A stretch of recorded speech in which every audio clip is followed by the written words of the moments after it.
Welcome to Beyond the Boardroom.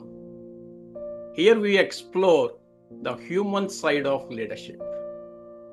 This is your Rama Tadepalli, mindful leadership coach, and in every conversation, we bring the focus on success, values, purpose, and the experiences that have shaped our exceptional leaders. We have, and I'm delighted to be joined by Saransh Dey, CEO, Mumbai at Mantra Properties and Developers. And Saransh, thank you for being with us. It is so pleasure and feeling happy. So how do you feel? Absolutely excited. I follow your channel and I'm very excited to be a part and share my journey with your listeners, viewers, and your followers. Absolutely here to learn. So maybe through this conversation, I'll also get nuggets of wisdom from you. So Oh, that's what I'm looking for today. that reflects your personality, Saransh. So humble down to the earth. Love the leadership style. Yeah. And we don't go with the typical interview, Saransh. I hope you are aligned with that one. And Absolutely, we absolutely. have a Let's have a casual conversation. talk and conversation. We'll focus on the growth, recognition, and also what really success means. Right? We'll focus on those things. Are we good? So before we start, I still don't consider myself as, let's say, successful. This is a journey. Yes, when I look at the hindsight, I know I've crossed a lot of distance, and hence will share the journey, and I will leave it to you guys to decide. But I'm here to share my journey and how my last 17 years have been. So I can just do that. I can't claim to be successful. Wow, So Saransh. I'll leave Wisdom it to you. thoughts. You already filled our hearts with the wisdom thoughts. Brilliant. Brilliant. I love it. Okay. So, Saransh, for example, just imagine if I'm meeting a 25-year-old Saransh today, Hmm. what would you talk to me or tell me about your dream? So a 25-year-old Saransh would definitely tell you that I want to lead an organization. Wow. That was always the dream. But what field, how will I lead, whether am I capable or not, those self-doubts were always there. And a 25-year-old Saransh would say the only path that I know that I can reach there is by gathering some knowledge at that age. So that pursuit was on for a 25-year-old Saransh. So Wow. those three things I would say would be what a 25-year-old Saransh would reflect when he meets Rama at that age. Brilliant, huh? Brilliant. And you won it. You are a leader. What you have been thinking at 25 years of age, and today you made it happen. I'm read absolutely brilliant. Okay.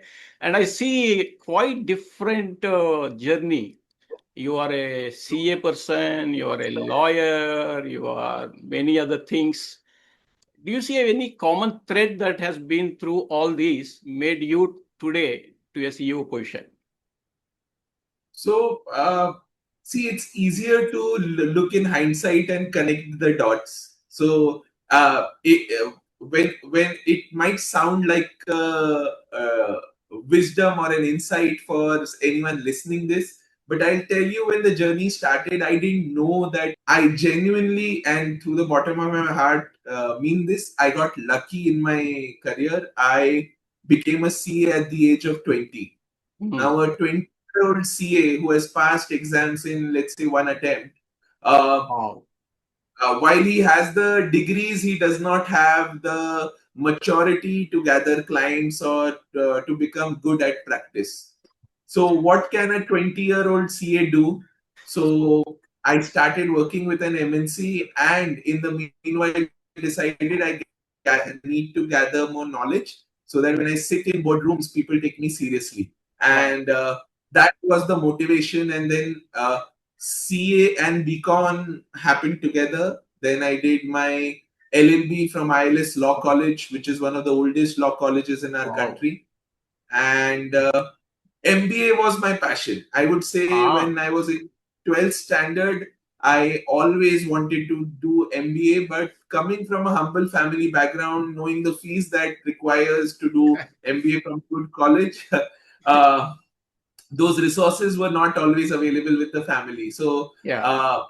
Post LLB, MBA was something that I did out of a pure passion and pursuit that I want to do something that I wanted to do in 12th standard. Yeah. And the journey always has been that if I know a particular field, then when I sit in the boardroom, I can sit with stalwarts and sound intelligent. Wow. And that was the journey. And now when I look back, it seems a lot. Then I've done BCom, CA, LLB, CS executive, MBA. But the journey was never whether those degrees will be added in front of my name. I will be very honest. It was if I sit in the boardroom as the CFO or a CEO in future or whenever I was running roles even during when I was studying. So when stalwarts sit next to me, I wanted to sound knowledgeable. I wanted to know what I am speaking about, and that was the pursuit. So Super. that was the motivation, Rama. That's absolutely. Is there in your life a defining moment you felt, yes, I am in the success journey? I don't want to put a success as full stop, as you said. I'm aligned to that thought, but at least I'm in that journey. Is there any defining moment? So I'll tell you the most. I was 24-year-old, and the firm I was working on wanted to set up a newspaper. They were in real estate, but the promoter had a passion to set up a newspaper. I didn't know the first thing, how do you do that? But from conceptualizing, getting licenses to ensuring where we print our newspapers and actually rolling it out.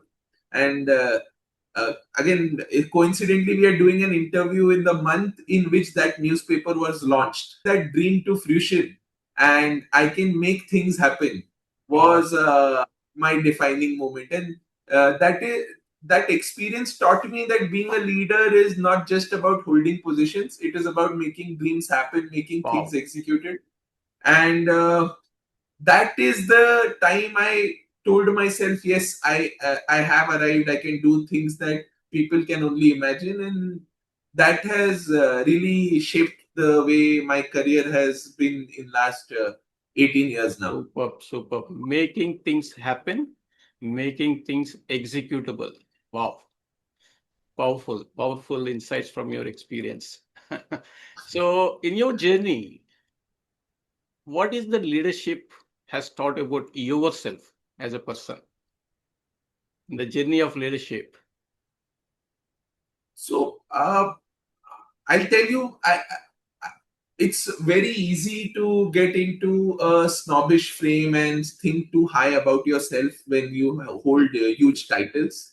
And I want to be very honest, I learned this very early on that titles do not gain respect from your teammates. It's your skill and knowledge and your humility that helps you get things executed from your team. So, my leadership style, and I genuinely mean this, is trusting on my team and elevating them to a different skill set, because if they are able to do things which are beyond their skills, means then I can focus on things that I would want to do or I would want to overachieve.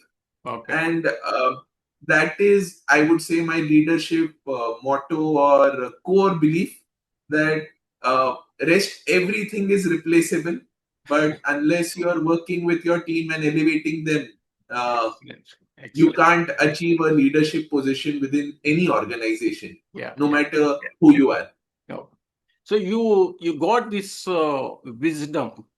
It's not an easy thing to get for everybody, and it doesn't come from the training rooms or from degrees, right? It is from the practical experiences. It got very early in your career, or over a period of experience you got this?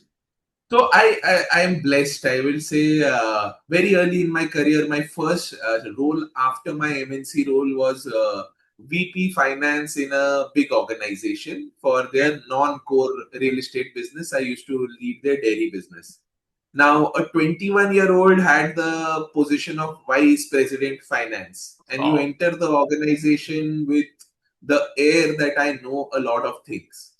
Hmm. But the first 1 month taught me that while I might have the technical skill set, Okay. but the real skill set of getting things done through a team that is experienced 20 years, 25 years, matlab, as much Wow. was my age was their experience in the field, Hmm. and getting things done from them requires a different skill. And that first shock or learning taught me that what it means to be a real leader. It is Wow. not about the position or the degrees you hold. If you can get work done from people around you and ensure that they are motivated for it, it can't be just through a whip or a carrot and stick. That doesn't work. You have to build consensus, take them along, and then achieve the organizational goals. And Excellent. that learning, that was priceless for me, and I would say that has stayed till date. I hope I don't forget that core till the end of my career, and that has stayed with me absolutely, because Brilliant. Very nice. whatever I have done till date has been through that motto. Wow. Wow. So you have revealed your secret code. Thanks for that. It's no secret.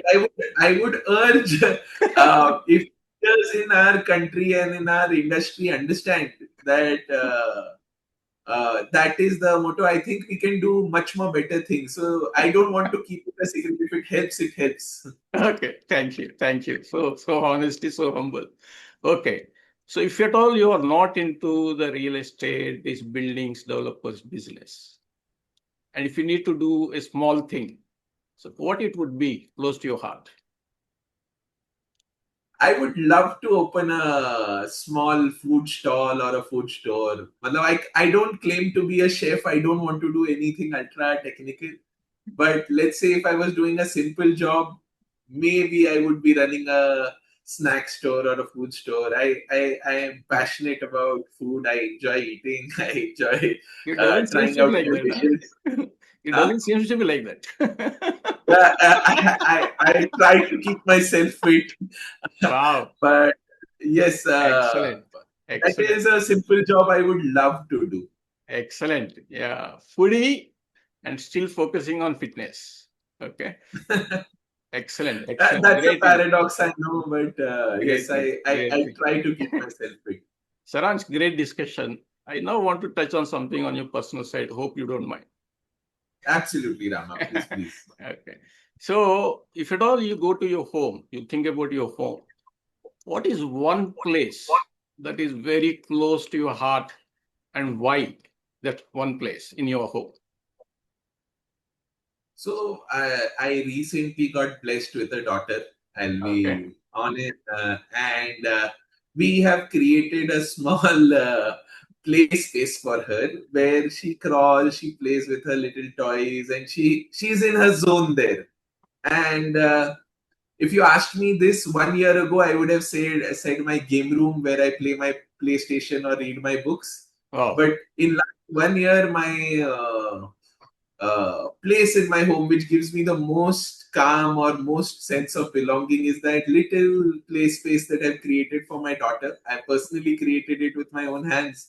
And I love it. When she's in her zone, she's playing, and seeing her play there or me sitting with her is something I absolutely love and adore. Wow. Wow. So close to your heart. I could see that in your face, in your smile, and your emotions. Amazing. Yeah, yeah. Thanks for sharing that close to your heart feeling. What was your first experience, either making money or saving money?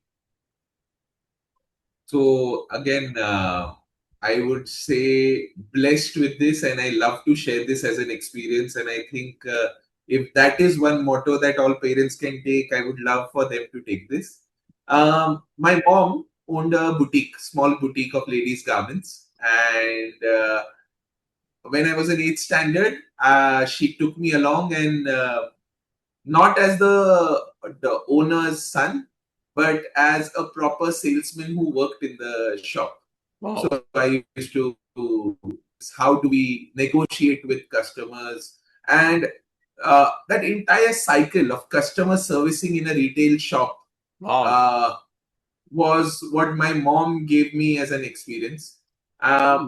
My CA journey started because of that experience. Because when the biggest problem I saw mom facing was filing her tax returns, Oh, and somehow seeing her in those troubles, I didn't know what a CA was at 10th and 11th standard. But then her first return filing, and I went to a CA and saw the kind of respect he commanded.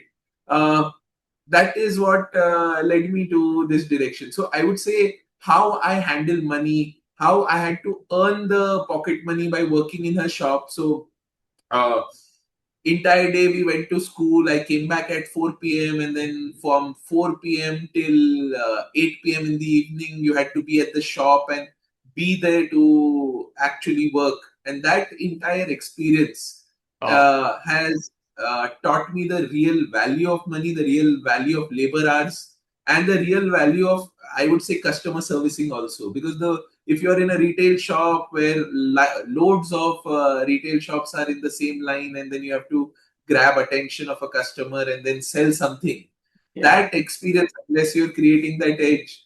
So I thank my mom for introducing me to that Wow. experience early on, and that Yeah. has stayed with me. Yeah. Pranam to your mother. And what is your age that time?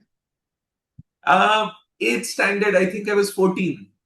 14 So years. Wow. yeah, Wow. so You actually reminded me something mom happened in ensured. my journey. Acha, So I was in the school. At some point of time, my parents opened a new shop. That was a rice shop. And it was acha. summertime. So Hmm. I went there and supported before someone can come and take over it. And I was given some Right. money for the time I Ah, spent there. I felt, wow. so no, I absolutely, and that early on experience of how you earn a money, how you have Yeah. to. So trust me, my mom taught me the concept of commissions. So Ah, every piece that I sold as a salesman, mom gave me a commission. How other salesmen got, and well. that that experience, that high of selling something, the high of achieving turnover, that was priceless. So Yes, the yes, shop is still a yes, part of our family, yes, and I think that is one thing. If your kids can get early exposure to business and yes. learn the tricks of trade, how you work with people, I think that soft skill is more priceless than any other degree. Absolutely, absolutely. 200% aligned, and I've been through that experience also. Right, Okay, right. Saransh. So, what does home mean to you? Home means where my family is. Home is where there's calmness. Just be in the moment. You don't need to worry about the future or the past or even the present. Just the moment is fine. That's home for me, where my family is. So that would be home. Okay, brilliant, brilliant. Very nice. Is there a one word you want to say the difference between a house and a home? House is brick and mortar, what I sell. Home is uh, where your family is. Okay. Was there any moment in your early career how you looked at buildings, land, cities? So early on, I can tell you at the age of 20, I got introduced to real estate, and I always find it fascinating that real estate is the only profession where you create a landmark that survives for 40 years and you can Wow. name that landmark. Wow. Uh, Real estate is the only landmark profession where a customer pays you his 20 years life savings in advance Wow. to buy a home. So the amount of trust that he requires is exceptional. He is leveraging his entire family's life and career on your dream. So early on in early days, that one thing. So real estate as a profession, I would tell you, is the only profession that will, you might not be there, but your kids will look at a building and say that, okay, boss, my father built this. Yes. And Yes. it is not just a CEO's claim. The engineer who's working on the site, the salesman who has sold the units, the let's say the CRM who collected and gave possession to the customer. Everyone has that claim over that building, and that legacy that you leave is what is very unique in real estate. And I Wow. think that is what I figured out early on at the age of 20. Yeah, I think that these words about real estate business has to be written in gold. The way you have described and you mean it, and that is the reason why I think you are at this position. I think that's where you deeply conceived, and I think you are convicted. Your conviction was there towards what you said. I think no, that's part of your nervous system. It seems to be that values and that belief you have I'm very towards that path. passionate about real estate, and Yeah. it's real estate is a profession. No matter how the other than real estate world looks at real estate, but I Mm, personally believe we carry a lot of onus and responsibility and trust of the masses. And brilliant. uh, roti kapda makan we have been taught since Yeah. ages. But Yeah. the makan bit is so basic that people tend to ignore it. But I think in India and per se the world, real Mm. estate is the sign of growth. And with all this around the industry, I think anyone who's passionate about real estate would be passionate about Mm. creating such legacies. Okay, great, great, awesome.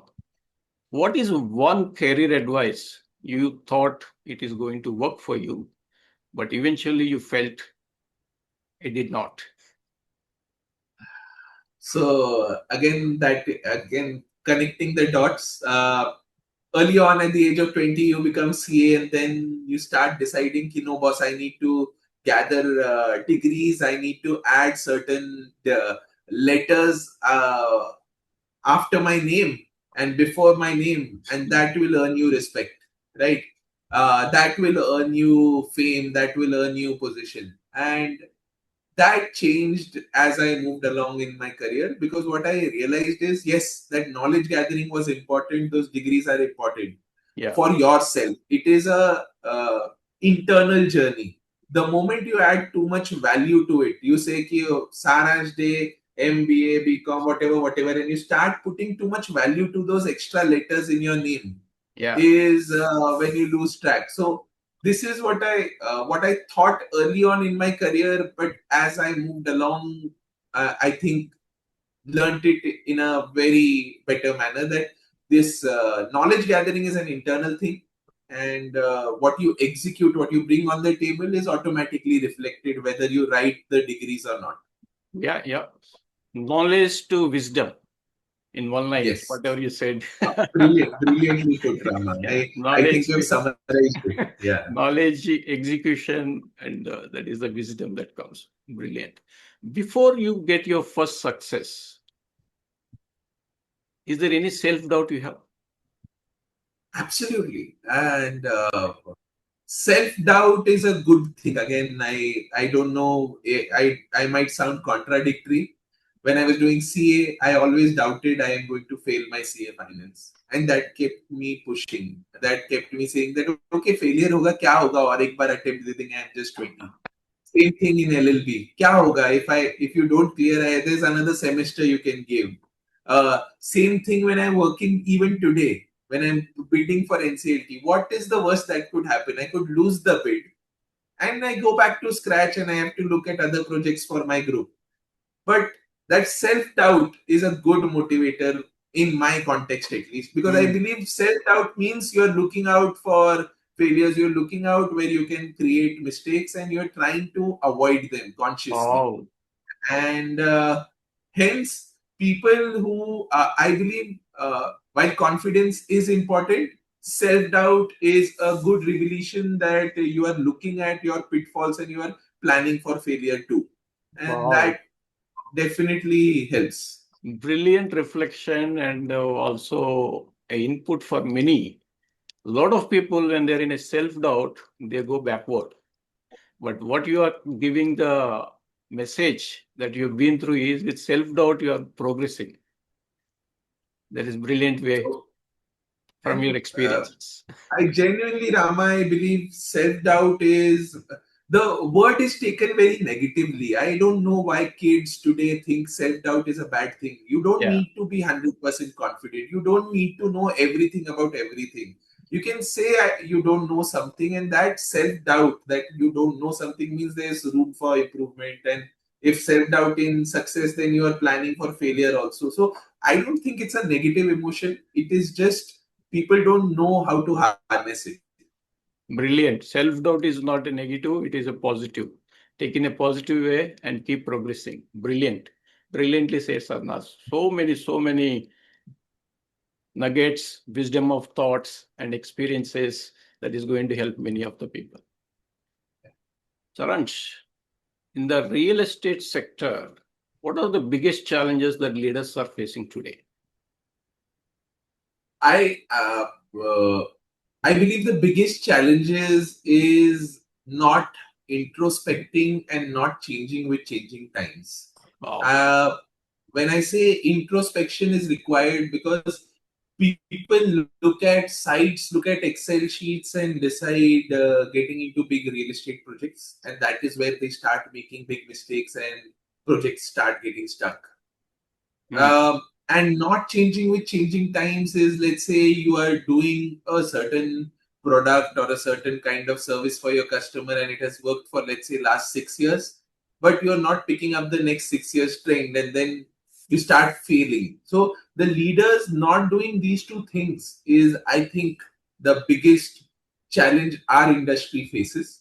Yeah. And the brands who have done this very well are the ones who are surviving since past 20-25 years. Up are facing a tough challenge surviving. So I would say these are the biggest challenges in our industry. Wow, wow, wow. So you're saying don't continue with the pattern, take some reflection points, introspect, and either curate the pattern or create a new pattern that is aligned to the current times.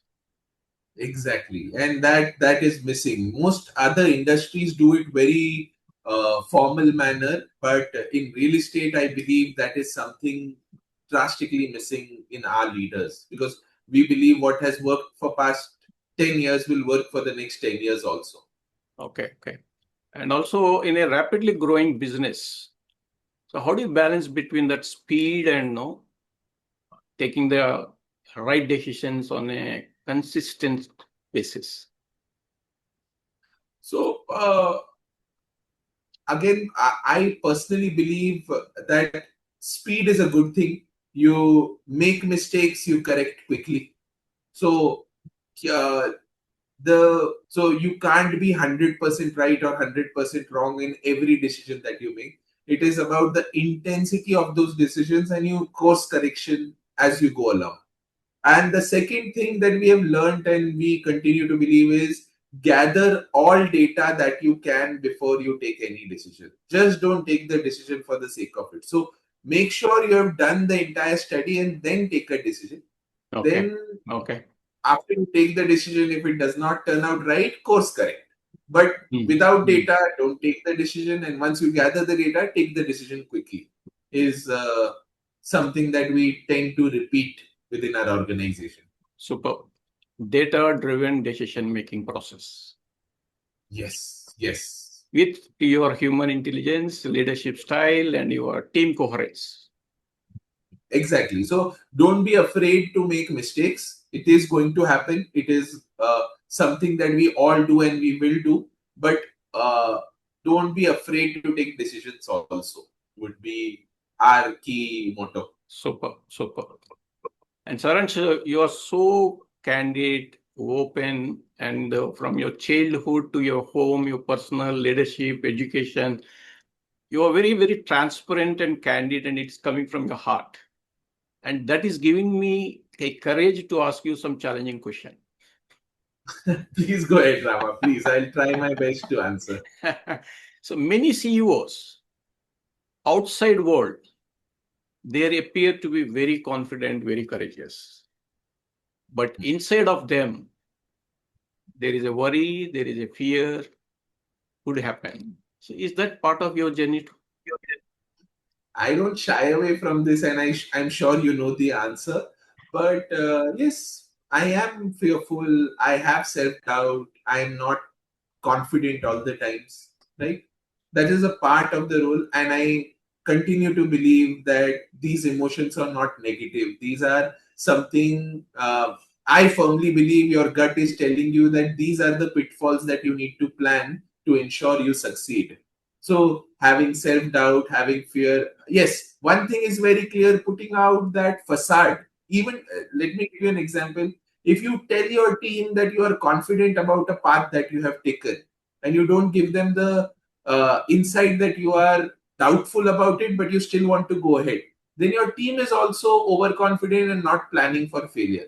But if you open up to them and tell them that, okay, boss, I am not 100% confident, but this is the path I think we should take, and even they are aware of that self doubt, then you are planning for failures during that path with your team by your side. And that works better than putting up a facade of overconfidence and saying that, okay, my decisions are the only right decisions. Yeah. So, again, Rama, I'll be honest, I'm not as that successful to give worldly advice. This has worked for me and my team, and I hope this continues to work. Yeah. Only in hindsight, maybe in next 10 years, we again connect and do this interview, look back, and then you can ask me whether this advice was right or wrong. But this is what we believe in. Okay. Do you consciously create certain pause and act or reflect? I think that is needed. I'll quote. I learned this from my managing director at Mantra, so Okay. I'll give him credit for this. He has often said that whenever you're faced with a complicated decision, just take a pause. You don't need to take a decision at that moment. Reflect, go home, take your time, and then come back and take that decision. Now, that has stayed with me because there are times where you in the spur of the moment you feel like giving the decision, but then taking a step back and evaluating is very important, because again, going back to what we had a conversation earlier, you might not have all the data when you are being asked to take that decision.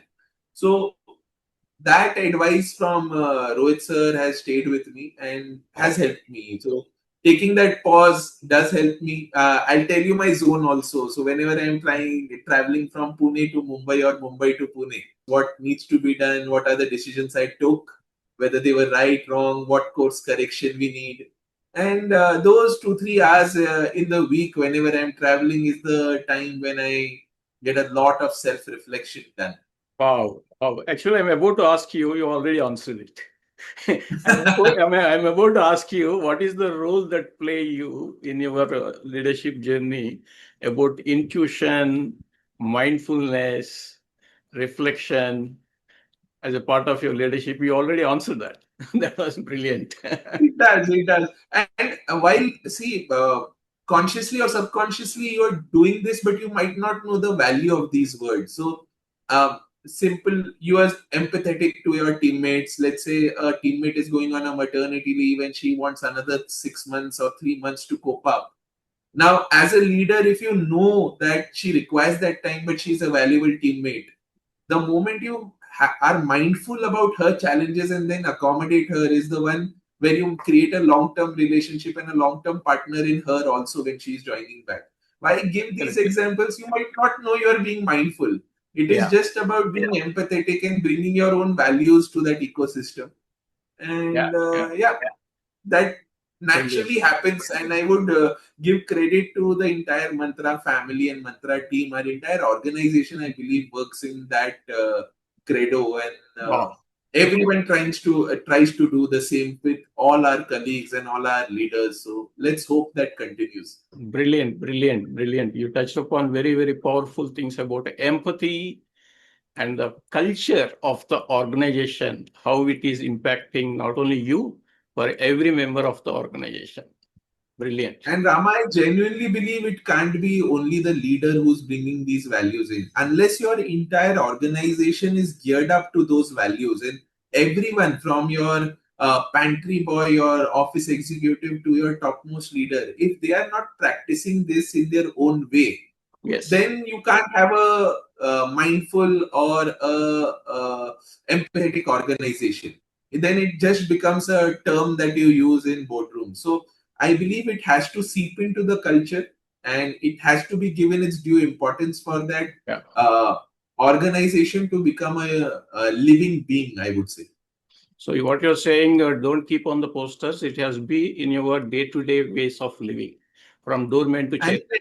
all decision that you take, Yeah. you have to ask yourself whether it's in line with your values, in line with what you believe is the right thing to do. And every leader, every teammate that you have, if he is not thinking or if she is not thinking in that line, then it just becomes a superficial exercise. So I genuinely believe it has to seep into the core for. Brilliant, brilliant, brilliant. Wow. So many insights, so many experiences, so many valued wisdom nuggets for me and for everyone who is listening to this. So, if there is a one message you want to share for the upcoming emerging leaders who is looking forward for their success, growth, and want to leave a legacy, what is that one message that they can remember from you? I would say for focus on adding value to your organization. Nowadays, a lot of things have become transactional, in the sense you will add value only when you know you are getting, let's say, X bonus, X incentive, or X growth in your career.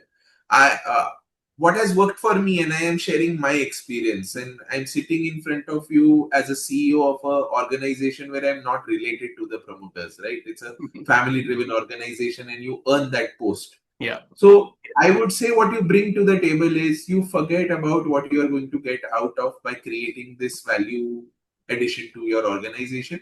You just go ahead and do it for yourself as an achievement for your own self, irrespective of what the organization does for you. The moment those selfless additions start coming in a thoughtful organization, your growth is guaranteed. Now, why I say that is a lot of young professionals start ki, if I do this, will I get this?